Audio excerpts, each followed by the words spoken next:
नमस्कार, आप देख रहे हैं आरएनआई न्यूज का ये बेहद खास शो प्रदेश के बाद में आपका स्वागत है।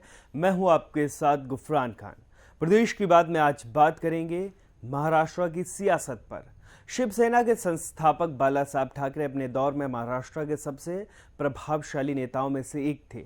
यह अलिखित पार्टी संविधान ही बन गया था कि ठाकरे परिवार शिवसेना की ओर से कभी सत्ता का हिस्सा नहीं होगा। लेकिन 2019 में शिवसेना की यह परंपरा टूट गई। राजनीतिक विश्लेषक मानते हैं संकट यहीं से शुरू हुआ। तो चलिए बात करते हैं।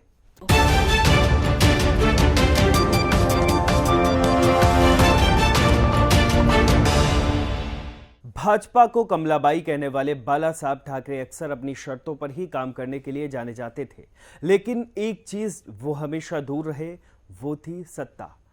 भले ही भाजपा और शिवसेना के गठबंधन वाली सरकार में उनका अच्छा खासा दखल होता था, लेकिन वो कभी सरकार में पद पर नहीं रहे।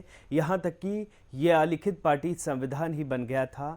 ठाकरे परिवार का शिवसेना की ओर से कभी सत्ता का हिस्सा नहीं होगा। लेकिन 2019 में शिवसेना की यह परंपरा टूट गई। भाजपा के साथ मिलकर चुनाव लड़ने वाली शिवसेना बाद में इसी बात पर अड़ गई। उनका सीएम भी 2.5 साल के लिए बनना चाहिए, यह वादा अमित शाह ने किया था।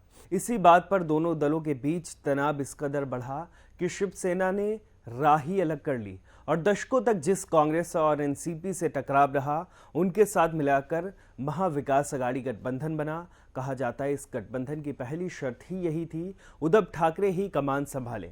शिवसेना प्रमुख उद्धव ठाकरे ये मांग स्वीकार कर ली और सीएम बन गए।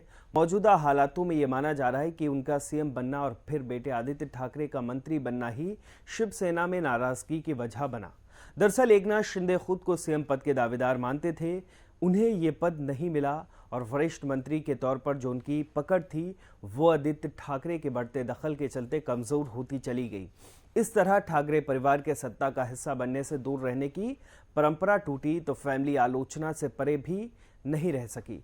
जैसा बाला साहब ठाकरे के दौर में था, तब मनोहर जोशी से लेकर नारायण राणे जैसे नेता भले ही सत्ता में होते थे, लेकिन अंतिम फैसला सरकार से दूर बैठे बाला साहब ठाकरे ही लेते थे।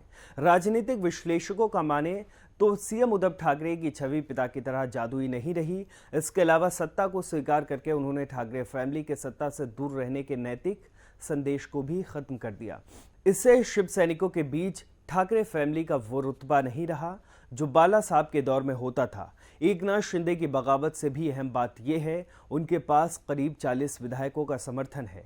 यदि शिवसेना में सब कुछ ठीक होता तो एकनाथ शिंदे की नाराजगी होने के बाद भी इतनी बड़ी संख्या में विधायक उनके साथ नहीं होते।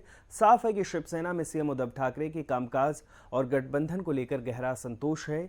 यही वजह है कि इतनी बड़ी टूट के चलते एक तरफ उद्धव ठाकरे सरकार बचाने की स्थिति में नहीं है, तो वहीं पार्टी को बचाना भी अब उनके लिए चुनौती है। वो इस मोड़ पर आ गए हैं जहां ठाकरे फैमिली के लिए सत्ता और साग दोनों जाति दिख रही है। फिलहाल आरएनआई के इस वीडियो में आज के लिए बस इतना ही। ऐसे ही तमाम खबरों के लिए बने रहिए आरएनआई न्यूज के साथ। हमारे चैनल को लाइक करें, सब्सक्राइब करें, बेल आइकन को जरूर दबाएं और वीडियो को ज्यादा से ज्यादा शेयर करें। देश दुनिया की तमाम खबरों को नए अंदाज में देखने के लिए बने रहें हमारे साथ और देखते रहें आरएनआई न्यूज।